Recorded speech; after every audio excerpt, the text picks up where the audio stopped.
আমাদের বিশাল সংখ্যক কর্মী কাজ করেন মধ্যপ্রাচ্যে এবং তাদের পাঠানো অর্থে কিন্তু আমাদের অর্থনীতির চাকা ধরে, এটা সবাই স্বীকার করে। কিন্তু এখানে দেখুন, সবচেয়ে কম বেতনে যান, সবচেয়ে বেশি অর্থ ব্যয় করে বাংলাদেশ থেকে। একই কাজ করতে নেপাল থেকে যায় আমাদের 1/4 অর্থ ব্যয় করে। সমস্যাটা কোথায় হয়? বাংলাদেশে। এবং সেই সমস্যারই এক্সটেনশন কিন্তু দাঁড়ায় ওখানে। কারণ যিনি যান, যে তিনি 2 বছর 2.5 বছরের বেতন দিয়ে এখান থেকে গেছেন 3 বছরের চুক্তিতে, তার মাথা খারাপ হয়ে যায় প্রথম দিনে যে কি করে তিনি সেই টাকা উদ্ধার করবেন, সংসার চালাবেন এবং কিছু উদ্বৃত্ত রাখবেন যেটা দিয়ে উনি ভবিষ্যতে গিয়ে দেশে ভালো মতো চলতে পারবেন। তো কাজে এটা সমস্যাটা বাংলাদেশের সৃষ্টি হয়, সেটার দায় গিয়ে পড়ে মিশনে। কারণ আবার আমি বলছি, আমি কিন্তু এখানে আমাদের মিশনগুলিকে ডিফেন্ড করতে আসি না, আমি শুধু প্রকৃত অবস্থাটা বলতে আসছি। অনেকে কমপ্লেন করেছেন আমার কাছে যে ভাই, রাশিয়ান একজন বিপদে পড়েছে, সেটাও আমি এখান থেকে একজন অফিসার চলে গেছে, গিয়ে তাকে উদ্ধার করে নিয়ে এসেছে, আপনারা তো কিছুই করেন।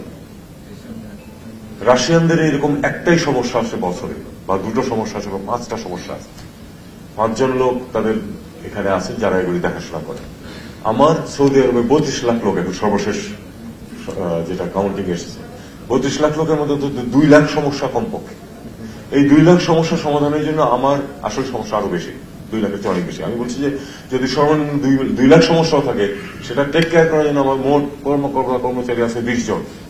তারা কি করে সেটা এইভাবে সমাধান করবে কি করে? তারপরেও এটা আপনাদের অভিযোগ কিছু সত্য, যে আমি বলার চেষ্টা করি সবসময় যে কাজটা তুমি করতে পারবেও না, সেটা একটু বুঝিয়ে বলো, একটু সুন্দর হাসি মুখে বলো, তাহলে কিন্তু যে একটা সার্ভিস যে পেল না, সেও কিন্তু অনেকটা আশ্বস্ত হবে যে না, আমার কথা তাতে শোনা হয়েছে, এটা সম্ভব নয়। প্রচুর দাবি বা অনুরোধ আসে যেগুলো আসলে সহায়তা করা দেওয়া সম্ভব না, কারণ সেটা আইনে কুলায়। কিন্তু সেটা ঠিক মতো বুঝিয়ে বললে তারা অনেকে বোঝে। অনেকে কিন্তু বুঝতে চান না, বিশেষ করে যাদের একটু ক্ষমতার সাথে যোগ সাজস আছে, তারা জোর করে অনেক কিছু আদায় করে নেওয়ার চেষ্টা করে, এবং সেটা নিয়ে কিন্তু আমাদের অফিসারদের, কর্মচারীদের প্রচুর দুর্নামের সম্মুখীন হতে হয়। তো আমি ডিফেন্ড না করেও বলছি যে আসলে আমাদের সমস্যাটা অনেক ব্যাপক এবং আমাদের সামর্থ্য অনেক কম। এই সামর্থ্য এবং এই প্রত্যাশার যে একটা বড় তফাৎ, এটা কিন্তু মিশনগুলোকে বহন করতে হয়। একটা বড় জিনিস যেটা ইমেজের ব্যাপারে এবং এই ব্র্যান্ডিং এর ব্যাপারে সমস্যা যেটা হয়, সেটা ইতিমধ্যে উত্থাপিত হয়েছে। আমি আসলে বাংলাদেশ ব্যাংকের গভর্নরকে দেখাচ্ছিলাম যে আমি 3টা পয়েন্ট লিখে রেখেছি, যেটা উনি ইতিমধ্যে টাচ করেছেন। একটা হচ্ছে যে আমাদের যে 2-3টা রাজনৈতিক দল বড় বড় আছে বাংলাদেশে, তারা হলো পৃথিবীর সবচেয়ে বড় রাজনৈতিক দল। কারণ পৃথিবীর কোন দেশের কোন রাজনৈতিক দলের এত শাখা, এত কর্মী নাই পৃথিবীর বাকি অংশে। আমাদের বিশেষ করে যদি আমি বলি যে আওয়ামী লীগ, বিএনপি এবং জামাত, জাতীয় পার্টিও ক্ষেত্র বিশেষে, তাদের সমস্ত বিশ্বের শাখা আছে, এবং তারা এই বাংলাদেশের এখানে রাজনীতিতে যেমন এই 2 দল বা 3 দল প্রচন্ড শত্রু ভাবাপন্ন, একই রকম শত্রু ভাবাপন্ন আমাদের এক্সপেক্টেড যারা আছেন, তাদের যে দল, এই দলের যে ব্রাঞ্চগুলি আছে সেগুলো আপনারা দেখেছেন। এবং আমি তো সরকারের এই পদে আছি অল্প কিছুদিন, 33 বছর চাকরি করে রিটায়ার করেছি 11 বছর আগে। এরকম পৃথিবীর আর কোন দেশের ক্ষেত্রে দেখেছেন আপনারা যে কেউ একজন এখান থেকে যায় আর তাকে ওই দিন সরার জন্য বা তার বিরুদ্ধে স্লোগান দেওয়ার জন্য বিরাট সংখ্যক মানুষ দাঁড়িয়ে আছে? ইস্যু ভিত্তিক না, সে ব্যক্তি এবং দল ভিত্তিক হয় আমাদের যে রিয়াকশনগুলি। এটা আমাদের বিরাট ক্ষতি করছে আমাদের ইমেজের ক্ষেত্রে, আমাদের ব্র্যান্ডিং এর ক্ষেত্রে। ভারতীয়দের দিকে তাকান, আমিও আর অন্য কোনো উদাহরণ দিতে চাই না। ভারতীয়দের দিকে তাকান, তারা কিভাবে এটা ডিল করে। তাদের প্রধানমন্ত্রী যখন যান, তখন কিন্তু সেখানে দুয়োধ্বনি দেওয়ার জন্য কেউ দাঁড়িয়ে থাকে না বা সংগঠিত হয় না। আমাদের এখানে হয়। এটা হয়ে আসছে। এটা এখনকার বা এর আগের রিজিমের বা তার আগের রিজিমের প্রশ্ন না, এটা চিরদিন হয়ে আসছে।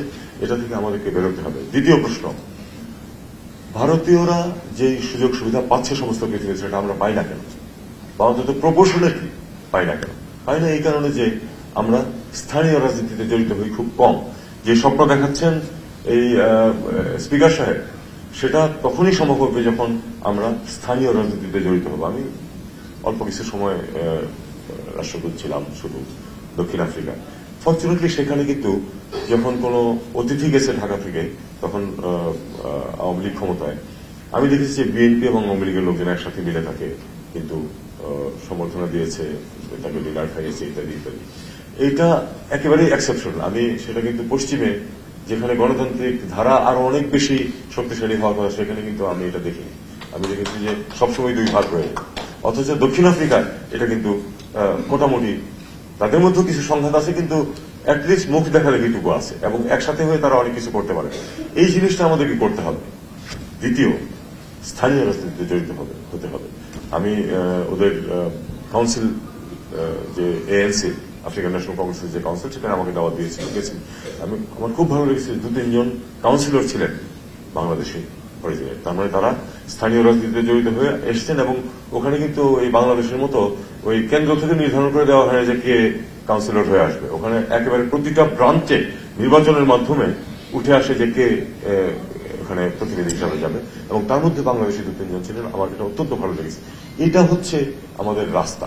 যদি আমরা ব্র্যান্ডিং করতে চাই, আমরা যদি ইনফ্লুয়েন্সিয়াল হতে চাই, তাহলে এটা রাস্তা। আপনি আজকে যে নতুন সরকার গঠিত হতে যাচ্ছে যুক্তরাষ্ট্রে, সেখানে তাকান, ভারতীয় কয়েকজন সেখানে অত্যন্ত গুরুত্বপূর্ণ পজিশনে এসে যাচ্ছেন।